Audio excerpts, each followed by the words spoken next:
Hey guys, my name is Haley and today I'm going to be filming my October wrap-up, and I read 25 things this month. Which, number one, I was like, how? And then I remember how, and it's because I did nothing but listen to books for like the first 10 days, especially on audio. I finished so many things in the first like week and a half of the month, so I have 25 things to talk about, so I doubt I will be spending a ton of time on any of them, but let's get started so this isn't 35 minutes long. But first we are starting off with 2 DNFs, which honestly not shocked. When you read 25 books, you're probably gonna have a couple DNFs. And the first of those was one of the buddy reads me and Kate did, or were supposed to do. I think Kate sped read the end of it, or like kind of skim read it, just to see, because it was reaching a point where both of us were like, I don't think we're gonna like this, and this has joined the ranks of probably my least favorite book of all time. Like I've said for years, my least favorite book of all time are Akatar, which is A Court of Thorns and Roses by Sarah J. Maas, and Beautiful Disaster by Jamie Maguire. That's who it is. Hated that book. That was one book that I finished and despised, and this might have just joined the ranks of my hatred for those two books, because obviously it's about a cult, which a lot of the reasons I don't like cult books is because they get really sexual, because it's like used as a form of submission in some cults. And this started off fine, like the first 100 pages I was like, this isn't gonna be like a favorite or anything, but I think I can read it. And then I think I got almost 300 pages in, and I was like, anyone who, like, normally I DNF things if they are taking Christianity or like the Bible out of context. This not only started to do that to the point that I had gotten to, and had gotten weirdly sexual, which I was just skipping over those scenes anyway and just completely avoiding them because they had nothing to do with the plot.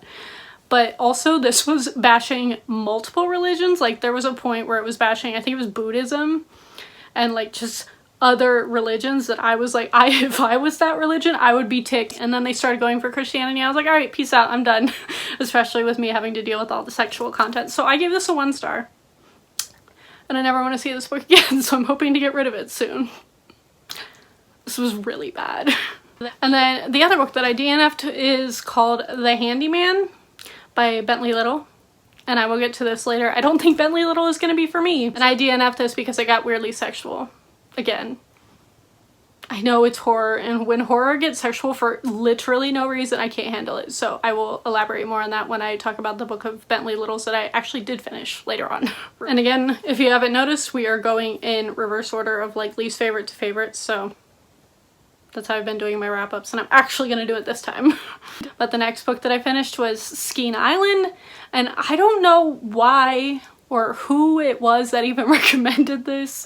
Not specifically to me, they were just like talking about like creepy books, and this was pitched as a horror from my understanding of that recommendation, and it's very much not at all.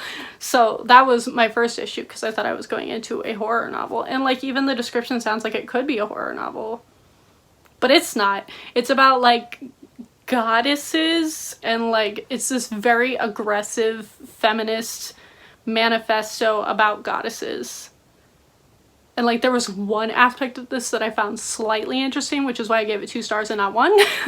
And I did finish it. It was a fast read. It's like barely 300 pages, and it covers this topic of like there's a hero, a villain, and a sidekick, and like takes that and runs with it with mythology.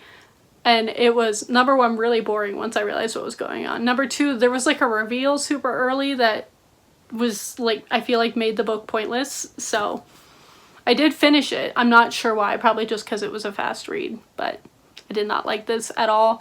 If you don't know this, if I've never talked about it, I really don't actually like mythology based things usually. Like I don't like gods and goddesses in Greek mythology. So if I would have known that, I would have never picked this up, but yeah. 2 stars. And then who can get through October without reading a Stephen King if you're even remotely interested in Stephen King? And I read Night Shift, which is one of his short story collections. It might be one of his first short story collections. I don't actually know. But I gave this a 3 star, which is very normal for a short story collection. I don't actually love short stories that much. And most of them were like kind of just fine. There was like 2 that I hated, and then there were 2 that I really, really liked. My favorite was called Eye in the Doorway, which was a very, very fun sci-fi short story that I adored, loved it so much. And then the other one that I enjoyed was called The Boogeyman. This was a fine Stephen King book. Next up, I picked up a YA horror thriller, which I don't know why I continue to do this to myself because I very rarely, if have ever even enjoyed a YA horror, and that is Clown in a Cornfield. I literally picked this up because I am scared of clowns, so I was like, oh, maybe this will get me. No, it didn't. It was just very, very contemporary for the first like half, and then like it turns into a slasher slasher book. So if you like slasher horror movies and you're looking for that, and you can handle obnoxious teenagers, here you go. This is probably closer to like a 2.75 rather than a 3, but I did give it a 3 on Goodreads. It was fine. And then next up, I read Douma Key, which was my other Stephen King, and I literally only read this because I got it at like a used book sale probably 2 years ago, maybe a little more than that, and I have just never read it because it's this long. I think it's like 800, 700 some pages long in mass market form. So I listened to the audiobook of this, and one, it was too long, it should have been edited, which is often the case with several Stephen Kings, so I should not have been surprised. Two, it was an interesting concept. It's about this guy who like becomes an artist and like can't really explain where he like gained this talent, and so he goes to an island called Douma Key, or rather a coast called Douma Key, and like becomes a painter and like grows in the ranks of the art world. And there's a supernatural element to it. It was okay. Like, it was interesting in specific scenes, but as a concept, I did not find it that interesting. And I only finished it because I've owned this book for so long. So, another 3 stars to Stephen King. Stephen King is very much a hit or miss for me. I've DNF'd many of his books. I finished a couple that were just fine. And then, like, I really love Pet Sematary, and I liked Rose Madder. And I liked it. And that's been it so far of ones that I've really enjoyed. So I will continue to read books of his that intrigue me, but I go in with very low expectations. And now we are on to the other Bentley Little book, which I have many things to say about, and that is called The Haunted. And I'm so disappointed in this because I really liked the beginning. I liked the setup, I liked the ghost, I liked the supernatural elements, I liked the like family moved into a haunted house and nobody told them it was haunted thing. I even liked the way the town knew that the house was haunted and like they were trying to warn the people. But this fell flat when it got weirdly sexual towards the daughter, who's like a very young teenager. And like the ghost was very sexual, and like I can look past some of that because people find sexual stuff creepy and horror for some reason, but when it comes to there being no reason, like there was no explanation of why the ghost was sending her sexual text messages. So I was like, then what's the point? Like, being sexual is scary in real life, but like I don't understand why it has to be creepy. So basically, the sexual content was very out of place here, and I found no reason for it to be there, and it made me angry. And I gave this like a 3.25 because I did like the storyline, minus that. So yeah, I've just kind of decided after DNFing the Handyman right after this one that Bentley Little is probably not for me, because it seems to be a theme in a lot of his books. If any of you have read more Bentley Little and know of a book that isn't weirdly sexual for no reason, please let me know, because I do like his writing. He has very good pacing. But yeah, I can't handle the sexual just to be creepy rant over. Next up is a book I should apparently drop the rating of because I don't really remember much about this, and I read it at the very beginning of the month. I think it was like the second thing that I finished, and that is The Shadows by Alex North. And I gave this a try because I knew it was about dreams and like dream walking, or like oh, what's it called? When you can control your dreams. That word's not going to come to me, it's been a long day. But I read it for that reason, because I had actually DNF'd Alex North's other book, which I can't even think of what it's called right now, but I DNF'd his other book last year and I just didn't like it.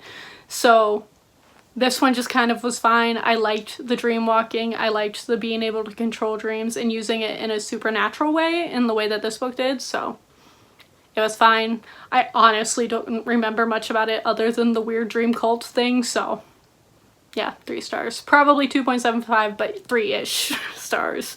Now I believe we are getting into the 3.5 range, and I read Stranded by Bracken McLeod. This is a story about a ship that gets shipwrecked in an ice storm. Like, they were in the middle of the storm, and then all of a sudden they find themselves surrounded by ice, like stuck in a glacier. And they're like, there are no glaciers around here, like this isn't possible. So they're trying to literally dig themselves and a giant ship out of a glacier, and then they realize that's not possible, so they go try to find help because there's something in the distance that they can see that could be something that could be helpful, like a station or something. So they travel out there and find something that doesn't seem like it should be happening on planet Earth. And that's all I'm gonna say. I actually really thought this was fun. I gave it 3.5 stars. Even it's like a very average sci-fi thriller. I thought it was post-apocalyptic going into it. It's not. It's just like a weird sci-fi twist on a thriller. And it was fun. I liked the concept. It's a concept that I really enjoy. I can't even say what it is because it's a huge spoiler and like ruins the entire book, but I like the way it was handled. The ending was kind of anticlimactic, but other than that, I enjoyed it. It was fun. Next up, I read Catherine House. This one was weird, and I knew it was going to be weird going into it. I'm honestly shocked that I finished it because there were moments that I thought about DNFing it, even though I was listening to it on audio, and that's probably the only reason that I did finish it. But I gave this 3.5 stars. It's creepy. It's an all-girls school, and when you go, you like have zero contact with the outside world. Like, you are not allowed to get a hold of anyone. If you want to call someone, it's like an insane amount of money that it's not even worth it to call someone. And it's supposed to be a prestigious like academy, and like this place has created a ton of celebrities that grew on to be very successful, but they never talk about their time at Catherine House. And a lot of the girls can't even remember like why they applied. They just applied because like it seemed like a good idea at the time. So it's like a very creepy atmosphere. I liked the academy atmosphere.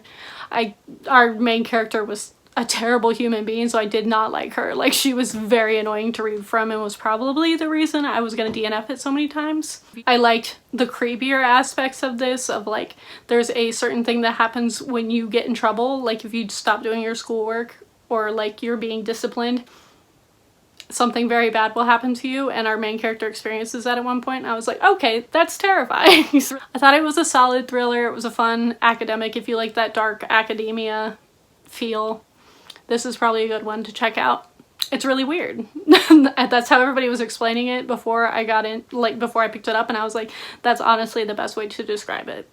And then I read His and Hers by Alice Feeney. This is a very, very like middle of the road thriller for me. I didn't like the twist, and then there was like another twist towards the end that really threw me off, so I can't really tell if I like this book or not because I listened to it pretty fast, like in a day and a half, which is how I finished a lot of these books, which is how I finished 25 books altogether. But anyway, I finished this really fast. I'm not gonna lie, I think some of it just kind of went over my head while I was doing other things like cleaning or whatever, but yeah, this was fine. I did like our characters, which is what kept this the most interesting to me.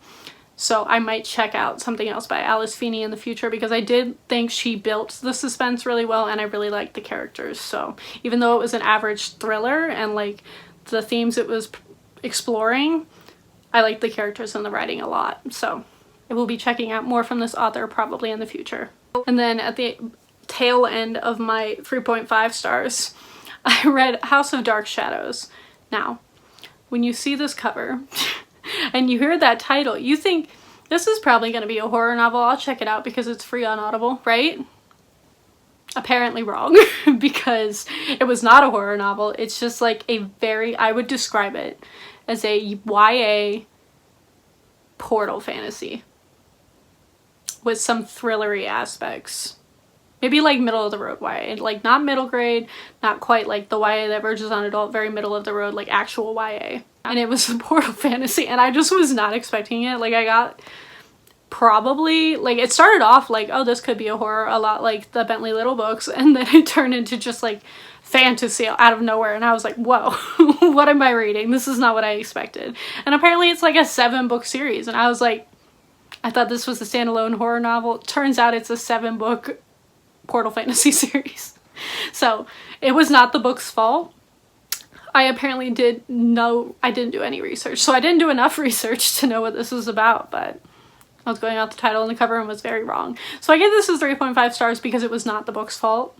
And it was probably would have been really fun if I had actually known what it was. So don't be deceived like I was by looking at this cover and thinking it's a horror novel. It's not. It's not even really a thriller. It's just a portal fantasy. So if you're someone who loves portal fantasies and loves like the Wayward Children books and wants something like slightly less adult than I feel like the Wayward Children books go, I recommend this.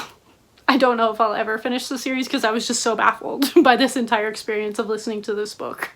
And then I finally tried out another Riley Sager book because he has been very hit or miss for me, so I picked up his new book, and that is Home Before Dark. This was, in my personal opinion, much better than, oh god, what's it called? The pink cover one. Lock Every Door, that's what it's called. I thought this was much better. And then I have also DNF'd to Riley Sager, so I don't know if I like Riley Sager or not, but this was very good pacing. I liked our main character. I liked the mystery. I was not incredibly disappointed in the ending like I was with Lock Every Door. I was just kind of like, that was a fine twist. And this one, I think Riley Sager just does a very specific thing that I don't like with horror that uses supernatural elements. And I can't really say what it is because it kind of spoils it.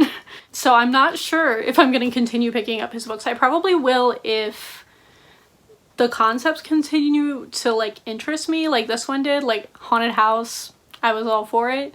But I gave this a 3.5 stars because I really didn't know how to feel about it other than that I really liked it quite a bit more than Lock Every Door because the ending of Lock Every Door ruined it for me.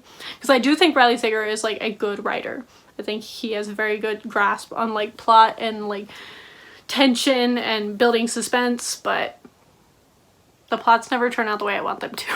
And then next up we have Alice. I don't have that much to say about this other than this is a very dark retelling of Alice in Wonderland, and I literally gave it 4 stars because I love Alice in Wonderland and I really liked the portrayal of the Mad Hatter in this.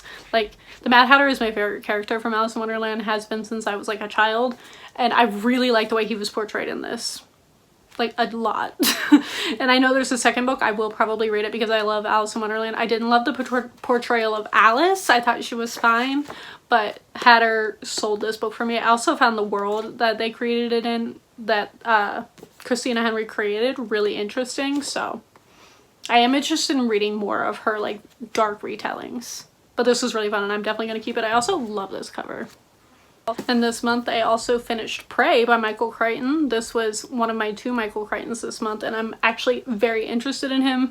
This was the second of the 2 that I read. I'll talk about the other one in a minute, but this was really fun. It's a really, really fun like speculative sci-fi novel about like nanotechnology and it being mixed with genetics, about this like company out in the middle of the desert who is messing with genetics and biology and nanotechnology, and they accidentally set something loose. And it started off with this like stay-at-home dad because he like lost his job, but his wife is still working in this super top secret facility. So it started off with him taking care of like 2 young children and a baby, and like my nanny mindset was loving it. I was like, way to make me care about a book immediately.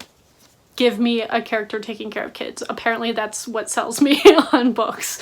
But yeah, there's Michael Crichton, who looks a lot like Joe Osteen, but which I find hilarious. But I really enjoyed this. This was a solid sci-fi thriller. If you like speculative, I can't say that word, sci-fi, Michael Crichton, I agree, is where it's at. I really enjoyed this. I'm very excited to pick up more of his books. And then I finally get to talk about Rings by Koji Suzuki, who I've been wanting to read this book probably since I found out it was a book like a year or so ago. I don't know how I went my entire life of being terrified of this book, like since I was 8 years old, and didn't know it was a book series and that it was based on a book series, probably because it's a Japanese horror thriller and I wasn't very knowledgeable of Japanese horror until like the last year or so. But this is what the movie, the American movie, was based on. I have not seen the Japanese movie. If I can find it, I want to watch it because I hear it's just as creepy as the American one. And I did an entire vlog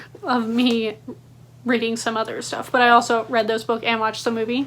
And this movie is the only movie like that I like, horror movie since my childhood, that still scares me to this day. Like, there were scenes that I was like, oh nope, I remember this happening, haven't seen this in 10 years, but I don't want to watch that. This is the only thing that has done that. But the book, I don't know if I prefer the American movie because I'm so familiar with it and it's kind of nostalgic, because I did prefer it to this. Although this was very well written, I will say that this is one of the best translated works in my opinion, because it reads very thrillery, and I feel like a lot of that can get lost in translation sometimes. So I was really pleased with how well this was written, and the way it's structured works really well as a horror novel. So I am planning on reading the rest of the series, or at the very least trying out the second one. I gave this a 4.25 stars only because the twist in this Japanese version, I keep saying Japanese version, this is the original one. The twist in this version is very strange, and I should have expected it coming from Japanese horror, because a lot of their stuff is really strange. Like, if you've read any Murakami, you know it's strange, and the twist was very weird. But like, I was shocked at how much the movie, the American movie, stuck to the plot of this. Like, you have different main characters, and obviously the American one is set in the US. And this one like follows two adult men, which is very different from the characters in the movie that I was used to. But I still found the storytelling and the way things were revealed and the way they described the videotape. I guess I'll rewind. If you don't know anything about The Ring, it's basically, if you watch this videotape, you will die in 7 days. You get a phone call and you will die in 7 days. And it's them trying to figure out how to not die in 7 days. Because they have seen people die previously that have watched this videotape. So I really enjoyed this. 4.25 stars. Would have been a 4.5 stars if the ending was not so bizarre and out of left field that I was like, what the heck, Japan? But I really liked this, and I'm excited to read the second book. I don't know anything about the rest of the series. I don't like know anything outside of the original Ring story, even though I've seen all three of the American ones. Like, there was a remake that was made 7 years ago, like 2013-ish, that I saw that was called Rings, which I'm assuming is what prompted this cover change and title change, because I'm pretty sure it's just called Ring in Japan. But yeah, I enjoyed my time with this. I enjoyed being back in the world of The Ring that terrified me as a child. Next up was something I was like expecting to enjoy, but was shocked how much I actually enjoyed it, and that is Jurassic Park. I gave this a 4.5 stars right off the bat. I loved the way this book started. It starts off very innocently, like a family out like checking out a new country, and like this little girl finds this tiny little thing that she thinks is a lizard, and it turns out that like they send like a lab culture because she gets bit by it, so she has to go to the hospital, and they send a lab culture and they're like, this doesn't exist, what is this? And then obviously if you know anything about Jurassic Park, it's about dinosaurs, so she found a tiny little dinosaur that had escaped from the island. So I honestly don't remember enough about the movies, which I watched all of them like years and years and years ago when they came out, and I don't remember enough about the movies to know how close this was to the movie, but I remembered enough to know that this is very different from the movie, but it has the same feeling, and I don't know how else to describe that. But I love this. The pacing was awesome. The dinosaurs were awesome. I actually really liked our cast of characters besides the two little kids. The two little kids were so annoying, and it's probably the reason I did not give this 5 stars. The little girl. As someone who works with kids even, I was like, if I came into contact with this child, I would probably scream. Like, she was just so stubborn and so annoying, and almost got so many people killed, and it was so frustrating. But I really enjoyed this. I hear there is a second book, and I plan on reading it, and I'm definitely planning on reading a bunch more of Michael Crichton after enjoying this and Prey this month. I'm so excited to have found another like sci-fi author who writes like horror and speculative fiction. So pumped. That is turning into my favorite genre ever. Next up came as a surprise to me. I picked up this book. It's called The Girl from the Well. I picked it up literally because the cover looks like the girl from The Ring. Obviously, I also read Rings this month, but I picked it up because of that, and this surprised me so much because I loved it. I gave it like a 4.75 stars, and I loved the tension that this built. It built up like what this creature was. There were really creepily described scenes with this creature of the girl from the well, or like, I believe it's also, years ago I saw the movie The Grudge alongside The Ring, and I believe it's like the same like theme or myth of a girl from Japan, and I really liked the way that this weaved Japanese culture into it. Like they go to Japan at one point and like they're explaining the culture and how they handle spirits, and I found it absolutely fascinating. I loved this. I'm gonna buy it. Like that, I also read the sequel, which is called The Suffering, which I liked slightly less because at this point you had lost the tension of what the girl from the well was, because obviously you know who she is now, but I still found it really fascinating. I loved the way that they handled spirits in Japan. I loved getting all of that culture from these books. So I don't know why I've never heard anybody talk about these books, because I went into these going, Rinchipeka, that sounds really familiar, thinking of the author, and then realized she's the author of The Bone Witch, which was a series that was going around BookTube like years ago that I honestly had never had that much interest in, but because I loved this and her writing so much, I'm definitely going to check out that other series now, because I really enjoyed The Girl from the Well and The Suffering. I gave The Girl from the Well 4.75 stars and The Suffering about a 4.25 stars. And I honestly would love to reread them because I didn't know what to expect going in, just assuming it was going to be a creepy horror novel, and it was so much more than that, and I was so excited. And then next up, I picked up the companion, I guess you could call it, book to Middle Game, which has been one of my favorite books of the year that I'm so excited to buy and hopefully reread in the month of December. Spoiler alert for December, I'm planning on doing a bunch of rereads of my favorite books of the year so far, because I don't know what my favorite book of the year is anymore, because I've read a lot of good ones in the last couple of months, so that's what's going on in December. It's not even November yet. Anyways, I read Over the Woodward Wall, and I picked this up because in Middle Game there's like little snippets of like another story being told before certain like sections of the book or certain chapters, and all of these little snippets, I was like, what book is this from? Like trying to look it up, and then it turns out it's not a book that exists. It's a book that Shauna Maguire had made up and that she was planning on writing her own book of it, and it feels very Alice in Wonderland, like Portal Fantasy Alice in Wonderland. So I was all for this when I heard this book was coming out, and read it pretty much like a couple days after it came out and really liked it. I love this, like, I love the bizarre portal fantasies. Like, I don't like the like weirdly dark ones. Like, if you didn't know, I don't really like the Wayward Children series. I read several of them and thought they were just fine. And the last one I read was terrible, so I gave up on them. I really enjoyed this. If you like Alice in Wonderland, if you like that like bizarre type of portal fantasy, please read this. Even if you can honestly read this without knowing anything about Middle Game, I thought this was fun even like on its own outside of that. So I gave this, I think I gave it 5 stars on Goodreads. It's probably closer to like a 4.75. It's really short. Like, it was a really, really short audiobook and a really fast read, so I really enjoyed that. But I would love to reread it because I kind of just flew through it trying to consume it as fast as possible because I was so excited that it exists. And then here's the book that put my favorite books of the year list into turmoil, and that is The Hollow Places by T. Kingfisher. So T. Kingfisher, I read one of her other books earlier this year, like maybe a month or so ago. And I read her other book because I heard about this book that was coming out in somebody's like books I'm looking forward to, or like releases I'm excited about or whatever. And I was like, that concept sounds really interesting. So I went to see, and then realized the book wasn't out yet. So I went to see if she had other books, and she also had her other book that I read earlier this year called The Twisted Ones, which I thought was really funny. Like, I really liked her main character. I thought her whole idea of like, I'm stuck in a scary movie and I'm not having it vibe and like attitude was hilarious, because I've never experienced a like incredibly sarcastic like millennial mindset main character in a horror novel ever, and I find it so funny. And I was like, I really hope that's the case with all of T. Kingfisher's books. And sure enough, I read this and that was definitely the case. But not only did I love our main character, and I loved our secondary character too. He was a very interesting person. But I also, this plays on 2 tropes that I really like. I really like portal fantasies, which this is a bit of a portal fantasy. Basically, this girl goes to work for her uncle and finds her and her new friend accidentally stumble on like a hallway that shouldn't exist within the infrastructure of the building. So they're like, where does this go?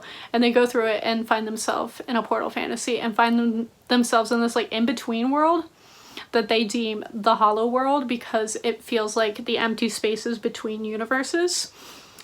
And if you want to get my attention, 1, give me portal fantasies. 2, give me a really sassy like sarcastic main character. And 3, give me something that is bigger on the inside, as in like Doctor Who, his TARDIS is bigger on the inside. This is like a hallway that shouldn't exist, which sounds very much like another one of my favorite books of all time, which is House of Leaves. There's a dark, creepy hallway that shouldn't exist within the infrastructure, and this just like coalesced into one of my like a bunch of my favorite things just thrown into one book, plus really funny dialogue and main characters, and like her inner monologue is the funniest thing. Like her explaining things and how she was like viewing the Hollow World was so funny. I was actively laughing out loud like by myself in my room listening to this audiobook, and I'm so excited to buy this book. I'm so excited to get a hold of her other book. Like T. Kingfisher is about to become one of my favorite authors, like, and I was shocked, and this actually surprised me. So now my favorite books of the year are in turmoil. So I'm gonna have to do a bunch of rereads in December, which I honestly might reread this. It was great when I buy it in physical form, but yeah, this was the biggest surprise of the month. Like I figured I would enjoy it knowing I had enjoyed her other book, but I did not think it was gonna throw all of my favorite like concepts into one book and make me love it so much. I feel like I just talked about the Hollow Places for like 10 minutes. I should have just done its overview for this because now my video is so long. We're at like 38 minutes of footage. Editing me hates me.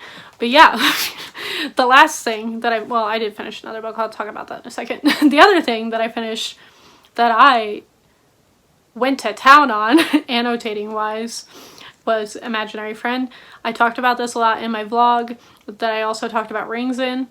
Me and Kate Buddy read this. I read this book last October on audiobook, and I honestly think I must have been really distracted that week that I was reading this. I don't even think it was a week. I think I read it in like 3 days.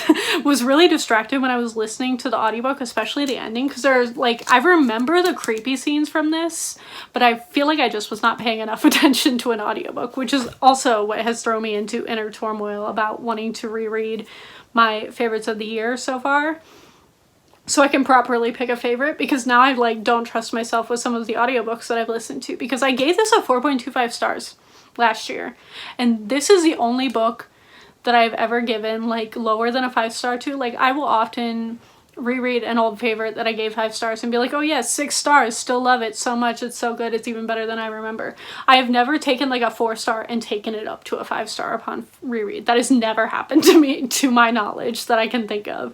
So I was shocked, and I went to town on annotating, and I think I enjoyed this one so much because I was specifically paying attention to the biblical references, and the way that Chbosky handles them is so respectful and actually really interesting when you think about it. And like, a lot of people are calling this Christian fiction. Again, I meant to make that video last week, but I didn't feel good because I was so tired because of reasons and drama. But anyways, I still need to film that video. I'm hoping to film it today. If not, I will film it within the next week. But I love this. 5 stars. This has solidified. I think I even included this in my favorite books of last year that I did back in like June of this year, because I wasn't on BookTube at the end of last year. And I did mention this as one of my favorite books, but at a 4.25 stars. But I knew in my brain it was one of my favorites, but I did not like fully get the experience of this, I feel like, when I listened to it on an audiobook last year. So I fully got the experience now. I'm obsessed with it. Me and Kate had several things to say about it. Like, we had so many discussions about it, and I kept joking that I feel like I accidentally gave a Bible study through this book because it mentions so much biblical like stories but flips it on its head, which I will get into more when I make my video about this. But I love this. 5 out of 5 stars. So excited. This is probably my most annotated book ever. Like, I have never gone to town more academically like I have in this book of like my thoughts on it. Normally my annotations are like, oh, this was fun, I like this line, this character, this important thing is foreshadowing for later. And this one was very academic, of me referencing Bible things and like explaining them to Kate while we were reading it, and it was so much fun. So much fun. I will talk about this book all day. I'm gonna put it away. the last book that I finished this month that I also gave 5 out of 5 stars to was Welcoming the Future Church. I'm not going to talk about this because I did an entire vlog, Annotate, and Chat With Me series on this, so I will leave those linked down below if you have not seen them. This is a Christian nonfiction from one of my favorite pastors, and it's fantastic for people who are interested in young adults and youth ministry and like hyphen age generation, which is what I call the generation between 18 and like 35. So if you are in that and at all interested in Christian nonfiction, definitely check this out. But yeah, I'm literally not going to attempt to hold anything up. I think most of my books were audiobooks anyway, but that was a really long wrap up. This is probably the most I'm going to have to edit and that I've had to edit in a long time because we're at 40 some minutes. I read too many things. That's what happens when I read 25 books in a month. I need to stop doing that or I'm going to run out of books that I want to read. But thank you all for watching. Let me know what your favorite book of the month that you read was down below, and I will see all of you guys next time.